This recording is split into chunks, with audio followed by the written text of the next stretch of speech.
Where did Christianity come from? How do I know that it's not just a philosophy that was made up and it's based in reality and based on some supernatural evidential act, and that the Bible is actually true and from God? How do I know that? We're going to explore that in this video. Now, you might think that that's in the apologetics category, but this is going to actually fit in our church history category. This is a part of a larger series of videos called The Disciple. If you go to our YouTube channel, Bethel Pittsburgh, go under playlists, you'll find a playlist titled The Disciple.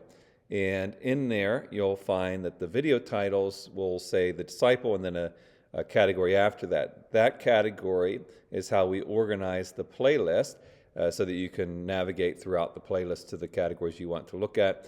This category is under church history. So how do I know those things? A lot of it has to do with the events that took place, and we're going to explore some of that in this video. Now, you'll notice that the videos above this, the church history videos above this, there are some above this, and they explore mostly historical events within the church during biblical history. Some of that we were looking at the ties to the Jewish faith, that the Christian faith didn't actually begin in the first century.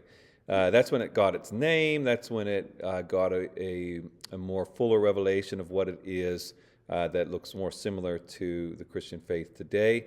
But it began from the beginning of humanity, because the Christian faith is actually the fulfillment of the Jewish faith, and the Jewish faith is the continuation of the beginning human beings knowing the true God and having that interaction with Him. And we see there are certain practices that move from back then all the way into our modern practices of the Christian faith, like our church services and gatherings and various ideas of sacrifice and things of that nature have been carried out from well before first century church age.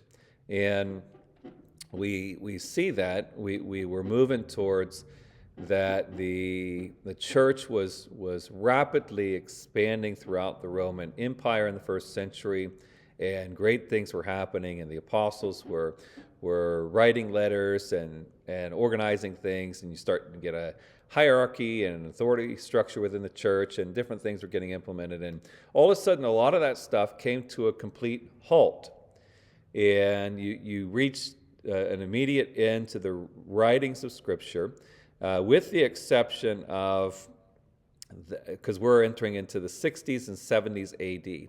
So most of the Bible was written at that time. The remaining ones that were still outstanding yet to come at this point were pretty much, it's believed to be pretty much just John's works. So John's Gospel, the 3 epistles that he wrote, and the book of Revelation were likely not written at this point. But that was the only thing remaining of the Bible to be written. So we're at this point starting to move beyond biblical history, and we see that there is an abrupt end. Like if you look at the book of Acts, Paul was doing a lot of great things, and then that stops. We no longer see any writings from Paul. We see just kind of a stopping of those things. And what was it that brought that into being? And a lot of it was the persecution. We're going to get into what happens with Nero, who was a Roman emperor in the 60s AD, and some of the conflict moved into the 70s. A lot of the conflict was a continuation of what had been going on, and we see some of that in the New Testament writings, that the Christians were having conflicts with both the Jews, and a lot of that was because the Christian faith was saying, hey, this is a fulfillment of the Jewish message throughout the Old Testament, this Christian faith, and this is just the fulfillment of what we've all believed. And some Jews accepted that, a lot of Jews did not, and they believed it to be a false faith, and they heavily persecuted it, even through physical violence. And so there was a lot of conflict between the Christians and the Jews, and we see that surface in the New Testament. There was a lot of conflict between the Christians and the pagans, the Gentiles. And a lot of that had to do with the Christian faith was very countercultural, much like it is today. And that's one of the reasons why it's helpful to study history in general as well as church history, is because a lot of times people make some assumptions about how we're going to adapt to life and what we should do, and our concerns about life, and even our interpretation of what end times are based on these experiences that we have today, and we don't have a context to look at that. Because we're having conflicts now that the Christian faith is in contradiction to a lot of the ways that our culture is, and culture is responding negatively to the Christian faith because of it. That was happening in the first century. At that time, it was Christianity was monotheism, worship of one God. A lot of the culture at that time in first century Rome was pagan, and so there was conflicts over that. A lot of the desire to persecute came because there were negative financial outcomes because of the expansion of the Christian faith, because people were stopping worshiping idols, and they were losing that business, the idol makers, and so they tried to ramp up persecution. Again, we see some of that in the New Testament. Then there's the moral standards of the Christian faith, particularly sexual moral standards. That's something that's very similar to our modern culture, and people were really pushing back on that. And so you got a lot of conflicts that are happening, and most of the persecution at this time was what you would call localized, where it would be a spontaneous response from the local culture that began to persecute, and maybe sometimes a little bit regional from like one city to another kind of thing. Like you saw Paul going from one city to another to persecute the Christians, or Saul initially. And so some of that you see there, but there was never really the entire Roman Empire was trying to snuff out the Christian faith, at least not very long lived until this moment. So Nero was the ruling emperor at the time. All of this speaks to a validation of what happens within the Bible and the Christian faith and its claims. That's why I'd said that at the start of this video. So what happened was Nero in 64 AD, Nero was having some problems how he felt towards the Christians, but he didn't really have, because despite its ills, the Roman government still tried to practice some level of legal morality, and so it wanted to have at various times justification for its actions. So Nero wanted to have justification to persecute the Christians. He couldn't find justification until in 64 AD there was what was called the Great Fire of Rome. And so this fire had broken out, and it destroyed a massive amount of property, had a major impact on the entire economy of the Roman Empire. And so a lot of people felt it and were angry about what had taken place. And Nero found a way to blame the Christians for that fire. And so what happened was he began to initiate a widespread persecution of the Christians. That's where you get a lot of the idea of you must profess the Roman deities or Caesar as God, or you'll be executed, or you won't be able to buy or sell, and things like that. And that's actually where we get a lot of the ideas that surface in Revelation. And that's actually the first century church. Many in the first century church believed that Nero was the Antichrist. And so that happens there in 64 AD is when that begins to take place. So that persecution is spreading throughout the Roman Empire. So there's a lot of cultural unrest because of these conflicts between Jews and Rome, Jews and Christians, Christians and Rome. And so a lot of these philosophical, cultural differences are creating a lot of unrest and a lot of conflict. And the Jews are getting aggressively passionate about maintaining their faith, about their desire for the Roman Empire to be expelled out of their area. We see some of those attitudes in the New Testament. And so just any little thing could set things into a riot. And that's what happened well, actually, I wanted to put a side note there before we get to this Jerusalem conflict with the Roman Empire. is during these Nero persecutions, around 67 AD, Paul was executed by being beheaded, it's believed to be, and Peter was executed by being crucified upside down. He didn't believe it was that he deserved to be killed the exact same way that Jesus did, so he asked to be crucified upside down.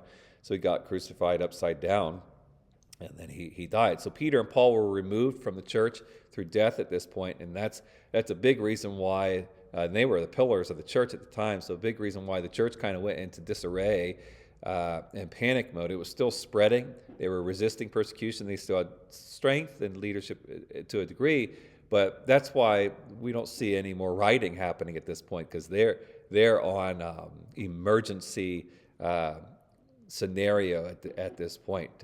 And Jerusalem was also boiling to a high climax. And what happens is, and a lot of the things Jesus said about when certain things happen, don't, just leave, get out, don't stay. And if you are in the area, it's going to be worse for those who are pregnant, those who have various limitations and able to move around, because there's going to be this cataclysmic event that's going to take place. And it's believed that he was referring to this. And what happens in the late 60s, something happened where there were some Greeks. So remember that there were cultures and ethnic groups other than the Jews that were in the Judah, Israel, and Jerusalem area. And so there were some Greeks that purchased property or were preparing to do something that they were going to, in their project, they didn't intend do this intentionally, but they were going to actually obstruct the Jews' ability to get into the synagogue. And so they saw this as persecution because of how they were already feeling to this point. So they responded very hostile towards the situation, and a lot of conflict erupted, a lot of protesting erupted, and the Roman government tried to figure out how to resolve it. They ultimately ended up beginning to side with the Greeks, and the Jews were in disarray because some of them were like, all right, let's just figure this out and let's do this peacefully. Other Jews were very militant, and so there were fights within them, and so just a lot of conflicts were happening. Ultimately, what happened is the Roman government came in. I believe it was Titus was a Roman official that came in to lead the majority of this military campaign, and it was believed that about 3,600 Jews were crucified in this conflict. And so a lot of horrible things were taking place at this time, a lot of death, and eventually the Jews, or the Roman government, laid siege. So they laid a blockade to where people couldn't leave the city, and they were trying to starve them into submission, and to the Jews were trying to prevent them from getting in then, and there's actually a point where the Roman government breached the wall and created an opening and came in, but they could only get like a few amount of people in at a time, and the Jews would just attack them as soon as they came in. So they had to stop it for a little while. So this conflict was going on from around 67 up to maybe 73 AD. This conflict was taking place. They eventually breached the wall large enough that they were able to flood in and obliterate the Jews. And in the attack, the temple caught fire and was completely destroyed. This was somewhere around 70 AD. So the temple was completely destroyed at this time, and it was never rebuilt again. And that created major modifications to the Jewish faith, because the only place they were rightfully able to sacrifice animals and other things was in that temple in Jerusalem. And so they had the sacrifices stopped completely. And so anytime you get references to sacrifices in the New Testament, it's legitimate to say that those had to have taken place before 70 AD, because there wouldn't have been sacrifices after that. And so all these modifications took place. The Jews were even more migrating out of the area because of what took place, and just kind of killed their will to fight, which ended this nationalistic hope of Israel. And so that lays there within church history, and it had a major impact on what was taking place. And it was also very validating of the things that the Bible claims. And so that's a step into church history. So next time, we're probably going to start looking at some significant figures as we move forward to evaluate what takes place as we get into later first century and then moving into the second century. If you have any questions on that, please leave that in the comments below. Or if you're looking for a church to be a part of and you live in the Pittsburgh area, we would love for you to join us. We're at 2501 State Street, Wednesdays at 6:30 p.m. and Sundays at 10 a.m. Or you're welcome to join us via live stream on Sundays at 10 a.m. on our YouTube channel, Bethel Pittsburgh. May God bless you.